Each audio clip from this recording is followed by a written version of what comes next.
Okay, great. Well, hi everybody and welcome.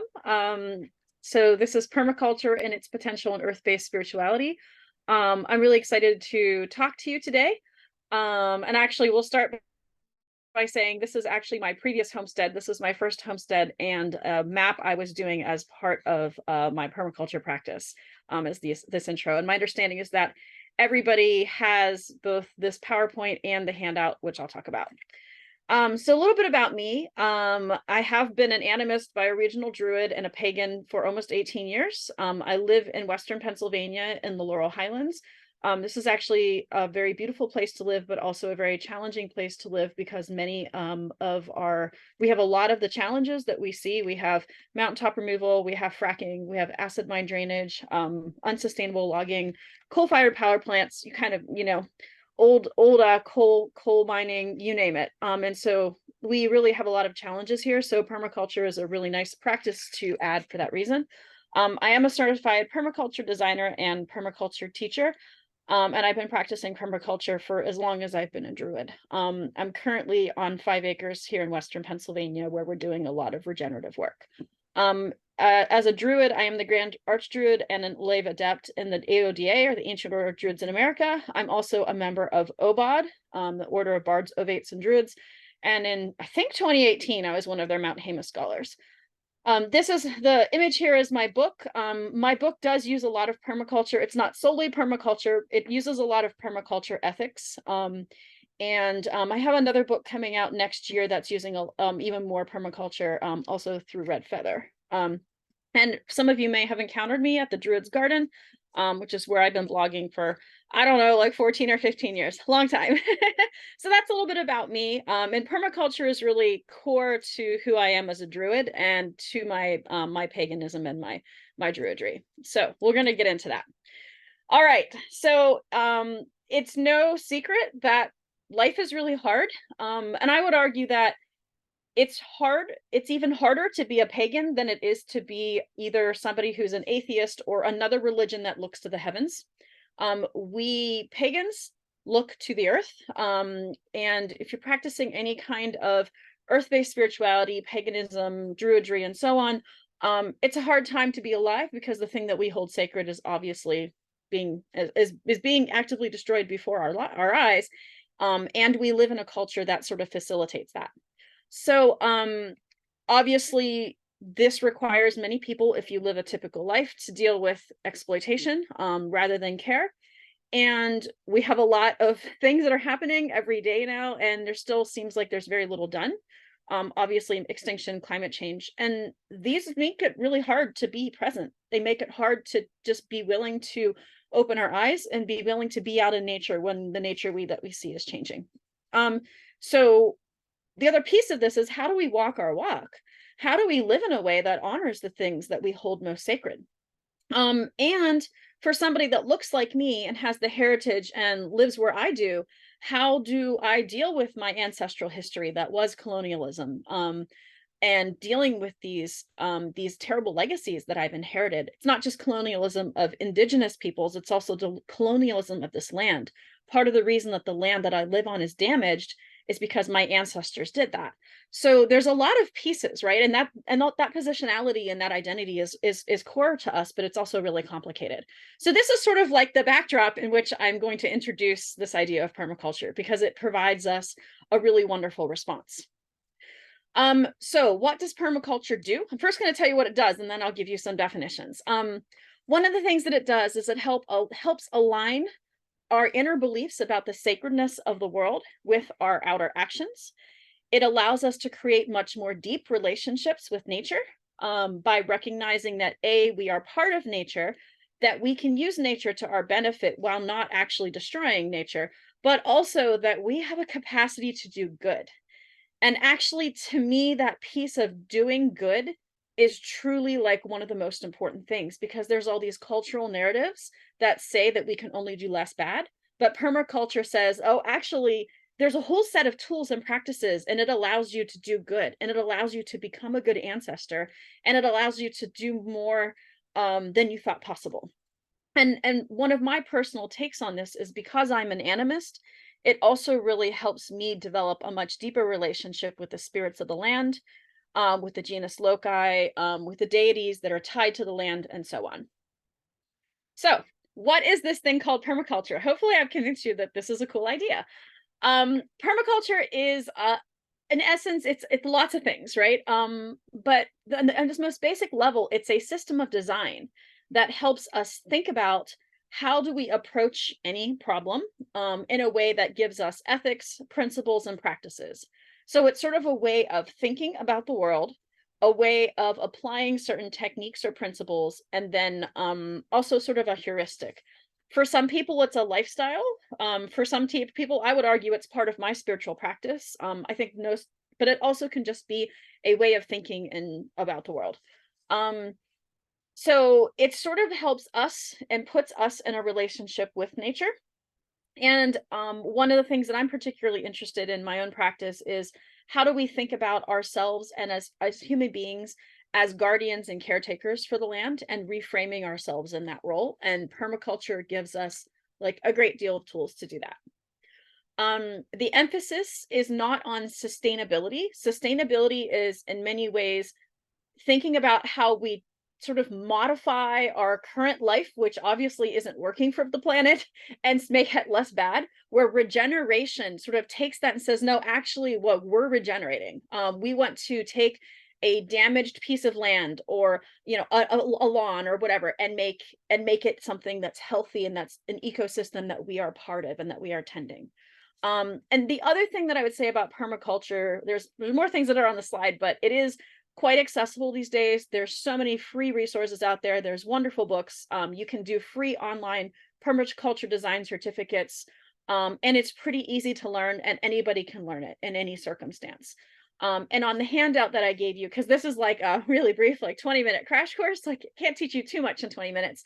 I do have sort of different resources that you can look at, including a free online PDC, actually 2 different free online PDCs, books for different people in different environments. And I would say I've practiced this. I currently live on 5 acres in a rural area, but I've practiced this in a city. I've practiced this in an apartment. I've practiced this living in like a townhouse and a small house. They all, it just requires different kinds of thinking. I think most people that start this are people who maybe like live in a suburban house, have a quarter of an acre. That's a very typical group of people who become really interested in this because they're like, oh, I don't want a lawn. Like, what can I do? And that's definitely some of what permaculture is, but I would say that it goes well beyond that. Okay, so to me, one of the most powerful pieces about permaculture is its system of care. So anything that we do as in practicing permaculture is first and foremost rooted in a system of ethics that balances the needs and demands of different parties. So this image here is my take on it. My take on it is that I see it as an animist. So as an animist, I believe in the spirit of all things.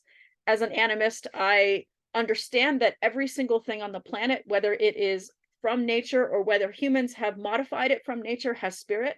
And so I want to attend to that as much as I want to attend to these other ethics. And I'll give you some examples of what that means. So the permaculture ethics of care includes the core 3, which is earth care. So how do we care for the earth? And my argument is that we recognize the sovereignty of all life, not just the right to live, but the right to have sovereignty. And recognizing, again, humans' original purpose as caretakers and guardians.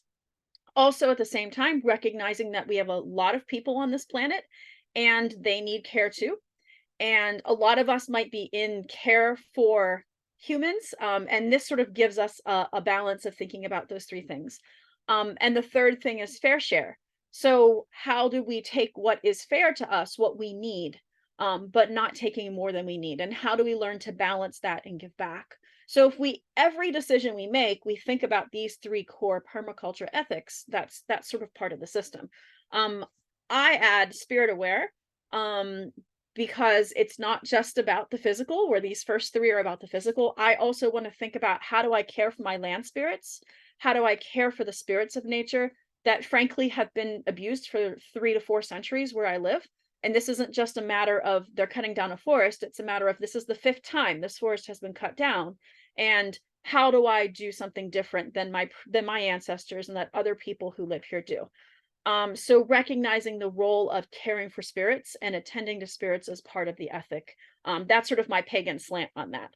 Um, okay, so spirit aware. I kind of do want to delve into that just a little bit more, because the way that I'm presenting permaculture is rooted in animism. You don't have to root it in animism, but I'm sort of giving you a pagan angle. And since this is what I practice, this is my angle. And this is my version of this because I've been practicing this a long time and I've been really meditating on animism a long time. So what I'm giving you is sort of my version. Obviously, animism, the belief of spirit in all things. You can be an animist and still be a polytheist and really anything else you want to be. But the idea again is that all things come from nature, and all things have spirit. And so we learn how to work with those. We respect them. We recognize their sovereignty. And I argue that, like, if you do this, permaculture gets really, really interesting and fun. And I can give you lots of examples of that too. So on the physical plane, permaculture thinks of, once we get the ethics, then we move into principles. And principles are basically theories that are how we can have a healthy relationship with nature. There's actually a lot of different ones depending on whose system of permaculture you use. And this one is Holmgren's.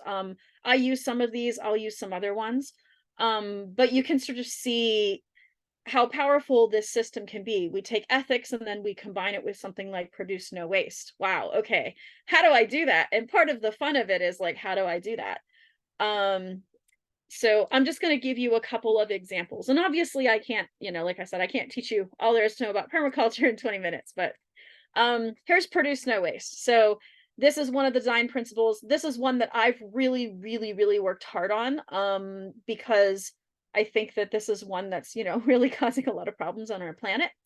So for me, that has involved both sort of decentering consumerism from my life and thinking about my identity as nothing to do with consumerism and using buying things as a last resort.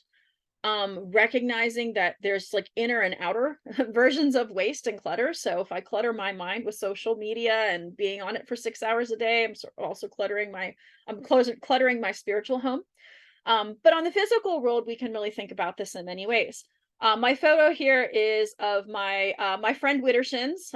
He's my gander, and him and I are working to put together eco bricks. So rather than throw away one-use plastic, we take a 2-liter bottle and we cram as much of it in there as we can.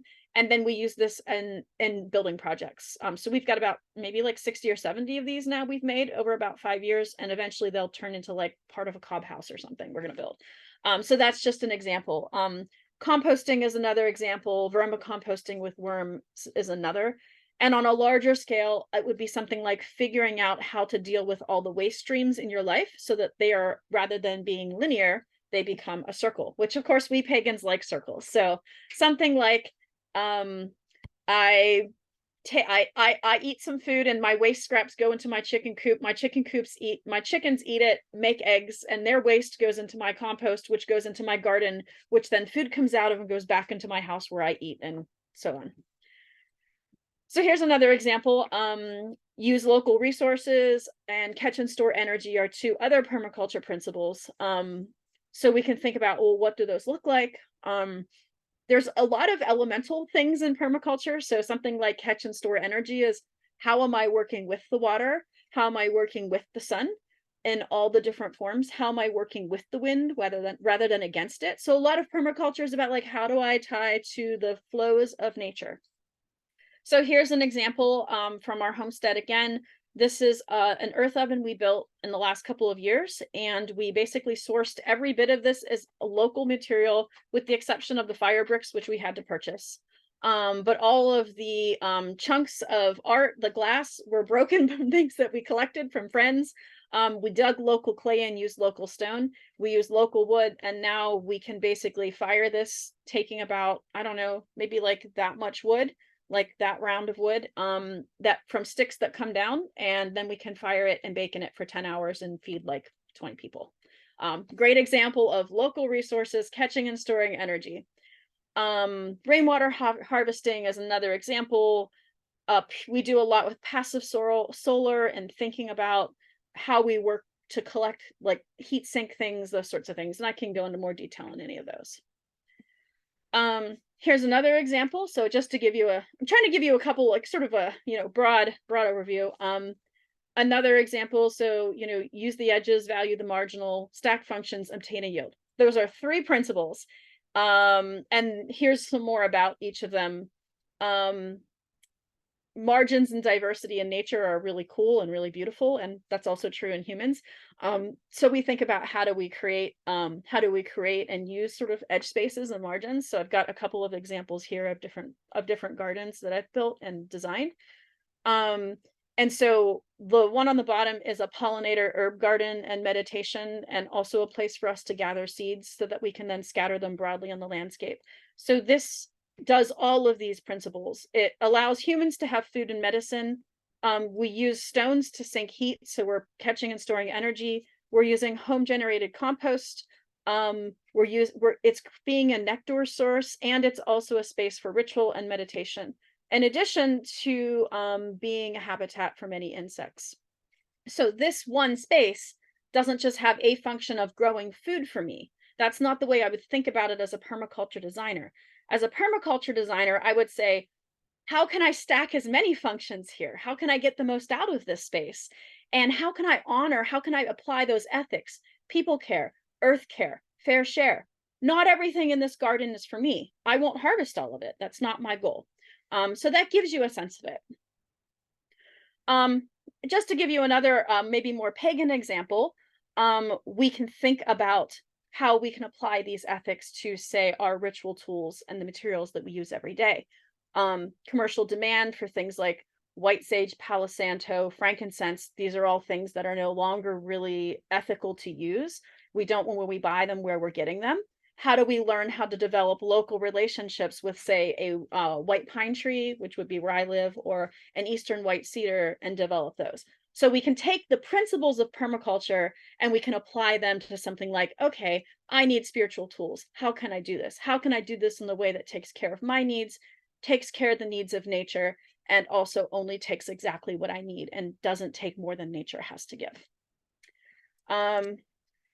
So just to show you a sense of, just sort of wrap up here, what is possible. This is one of my best friends. She took a typical house in a suburban neighborhood in Detroit, and she went from a typical backyard or a front yard. This is a front yard garden. It's 50 by 50 square feet. And this was actually the permaculture design. So this is how she designed it. And that's part of what permaculture is. It's thinking through these things. And then here's what happened. So you can see there's the house, that plain boring house, and here's what she has now. So she's using a lot of permaculture to get from that to this. And you can imagine which space feels better. The lawn is a very consumptive space. It consumes fossil fuels. It does not, there's no habitat here. There's no food for you either. There's a little bit of medicine if you know what you're looking for. It's not a healthy space. To this, where there is habitat for life, there's food for humans, there's an opportunity to educate, there's an opportunity to meditate and to be present with this. So you can kind of see this is something that permaculture does well. And part of my angle on this is also, how do we engage in ceremony and ritual as part of a physical regenerative practice? So if I'm doing all this work to regenerate my landscape on the physical level, we also have to think about the metaphysical level, and thinking about how do we do that spirit work. So that spirit aware piece, taking care of the spirits. And I would argue, and this has been really true in my life, when I came into Druidry, I was just sort of your typical consumer, person.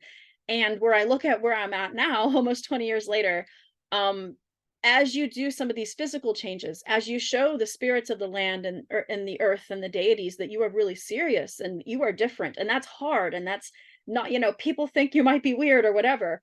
But the more that you do that, the more that it deeply deepens your relationship. You start being someone the spirits of the land can trust, and you start being someone that they go to, rather than someone that's just taking for them. You're giving back, and they're seeing that. And that's really powerful. And it's really a beautiful journey. And I don't know how I could be a Druid without practicing some of these things, because they are, they're so important. So That was, there we go, 20 minutes of introduction to permaculture. I do leave a lot of materials on the handout for you so that you can have, like, I've given you some of my favorite books and resources. I've also linked to some free articles on my blog because I talk about these issues like a lot on my blog. This is one of my core practices, along with land healing, which is just permaculture. So, and this is our one of our gardens from earlier in the season. It's actually much bigger now. I should have taken a picture recently, but thank you. And I think we have 10 minutes left for questions.